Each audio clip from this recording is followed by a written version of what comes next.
aches. Toradol to help with your pain. Please. Please, just let me go, please. There's nowhere to go, Michelle. You're lucky to be here at all. I don't understand. There's been an attack. A big one.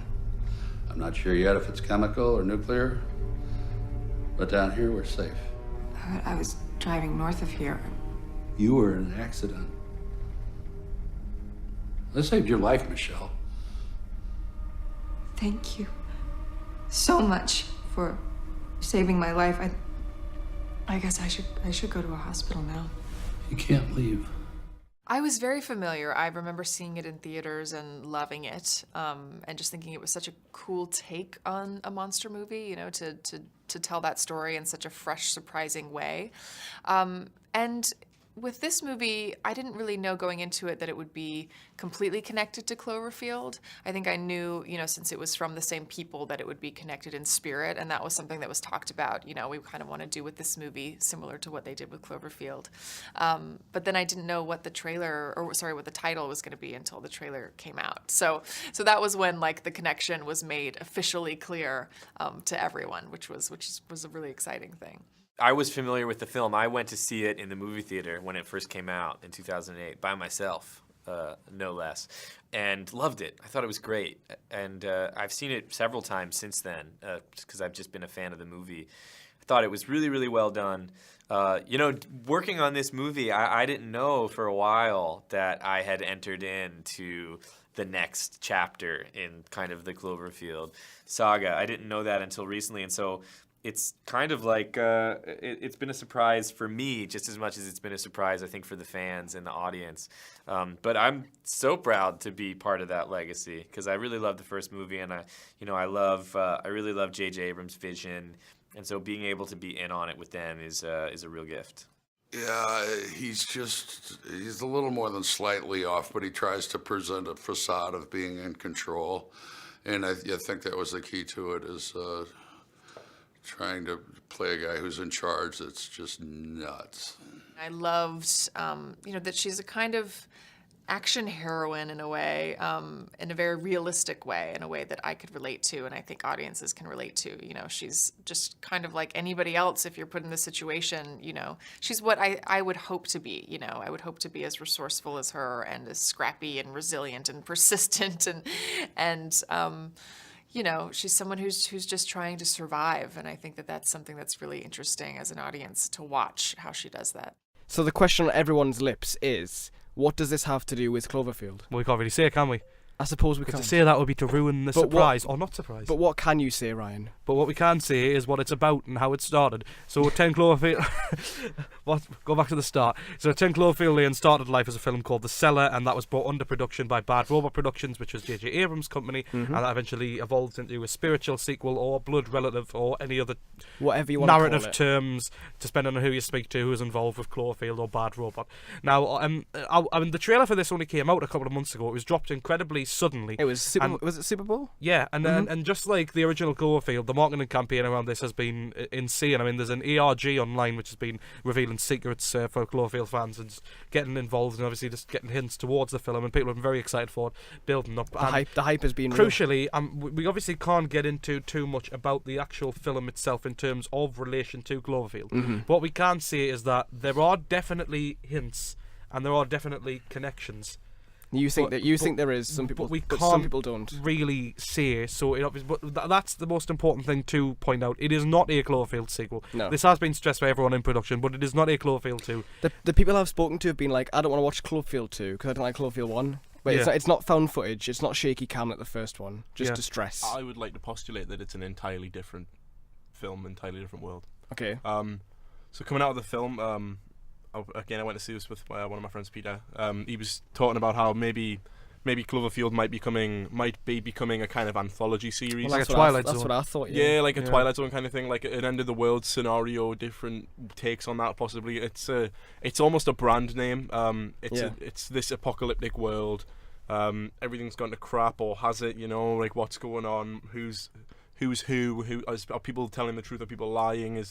Are there aliens? Are there monsters? Is there nothing? And, like, you don't know this thing, and like the Twilight Zone, almost like an anthology thing. Yeah. But like for me, what Cloverfield Lane really boils down to is a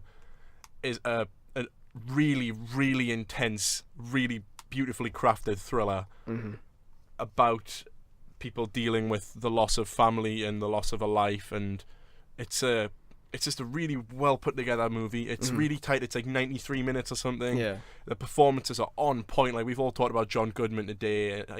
He's such a good performer. Like, the set is great, the way it's shot is great, the script is great, and the link to Cloverfield, however strong, however tenuous, however powerful, however direct it might be, for me was an aside. Yeah.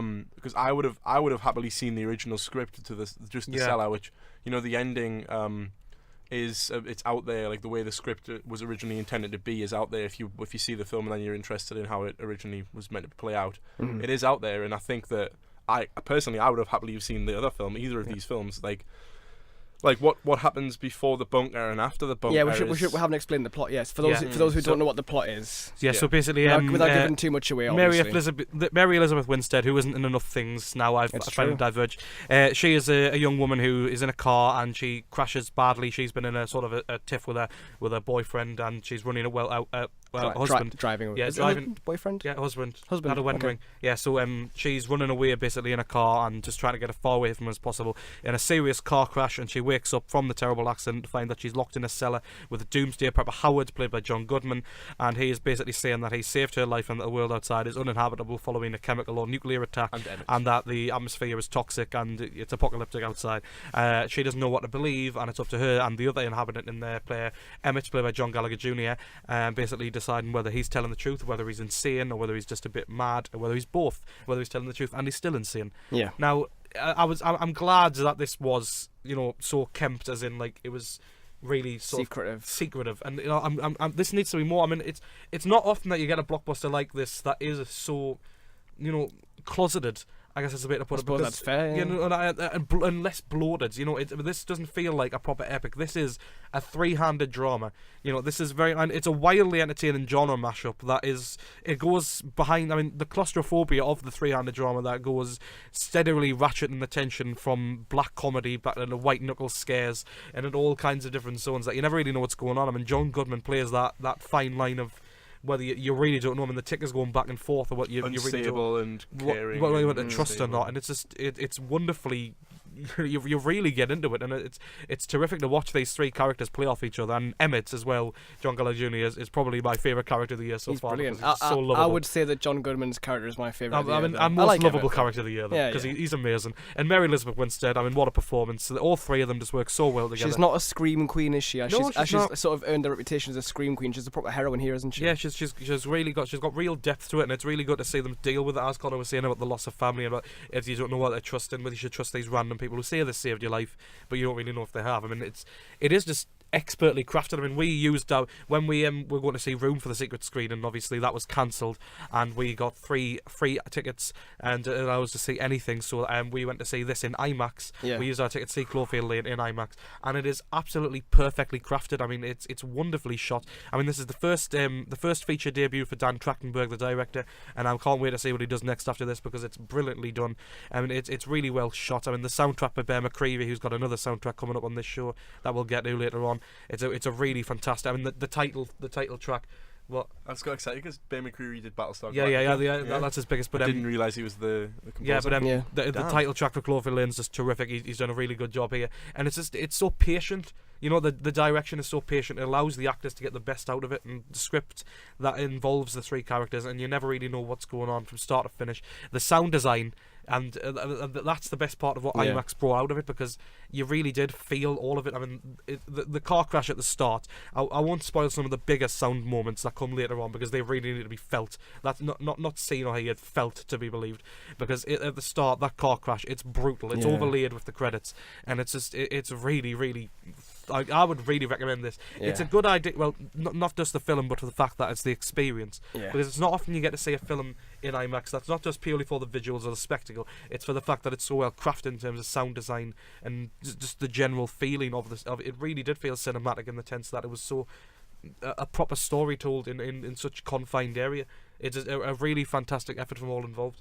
Joe, I want to bring you in. What was your thoughts? I think there's probably the best thing John Goodman's been in a long while. Yeah, I can't really say much. I pretty much said everything. Yeah, no. It's intense. That's it. That's basically it. And yeah, if it becomes like a kind of anthology thing, then I'm for it. Yeah, and we're used to cheap jump scares for quite a while now, and even this film really did have good jump scares. Yeah, well, misleads you a lot with them too. Yeah, the tension of the film, like the last 10 minutes when obviously stuff happens, I was like, every little noise was making us jump. Like even little noises that aren't jump scared, like cars swerving and stuff. Like, do not quote me on this, but I believe the ending was actually shot after the fact as well. There was a year-long reshoot schedule after Bad Robot purchased it to fit it in with. Yeah, they'd shot a lot of the film and they had to reshoot a lot of it afterwards. Yeah. So it's interesting that it still worked, because usually reshoots are a nightmare. They're usually a bad sign for a film. To be honest, I was not bothered about the fact it was a Cloverfield film. I would happily have seen this if it was called The Cellar, if it was called Valencia, it's supposed to be called. The fact that it's Cloverfield means nothing to me. It's a bit cynical of you, but like, it's just being called that to make money. Absolutely. You know, for a name like Dan Trachtenberg, who's not a big name, someone like Mary Elizabeth Winstead, who's not a big name yet, the only real sell of the film is John Goodman. It needed that little push to get it a bit up there. I'm glad it's doing as well as it is. I have no problem with that, because it fit the brand. It managed to bring in a lot of money, and it fits the brand now though. After a bit of work. No, like even before, like with just like a few small alterations, it fit the Cloverfield name. It worked, and I think I'm really looking forward to the possibility of more quote unquote Cloverfield sequel, movies. Yeah. And when those connections pop up, you will, if you're a fan, you will notice, and it's amazing. Yeah, and like, you know what? If the name was chosen just to make money, I have no issue with that, because I want this film to do well, because it deserves it. It has and been otherwise, doing it very might well. not have done well. It has been doing really well. Everyone I've spoken to has really liked it. Some of our flat have been to go see it. And I would recommend that you all do the same. You guys all recommend it too? Definitely go see it. And I would recommend it in IMAX. Mm-hmm. I never usually do that, but I think the experience is much added to. I think it's going to tick a lot of boxes for everyone. As a horror, it works. As a thriller, it works. As a sci-fi, it works. As a comedy, it works. And if you, I mean, John Goodman, he's a big seller, isn't he? If it wasn't so, do you think if we had power over the Oscars, not that they mean too much, but I've seen a lot of people say John Goodman. Like, yeah, that was. Joe was saying before, he's never been as terrified as a beardless John Goodman before. Mm-hmm. Yeah, he's pretty terrifying. I think it's going to get snubbed at next year's Oscars. Definitely. It's a. And obviously we've still got a lot more to come this year. Mm-hmm. But I hope to see a mention of 10 Cloverfield Lane in the next award season. Me too.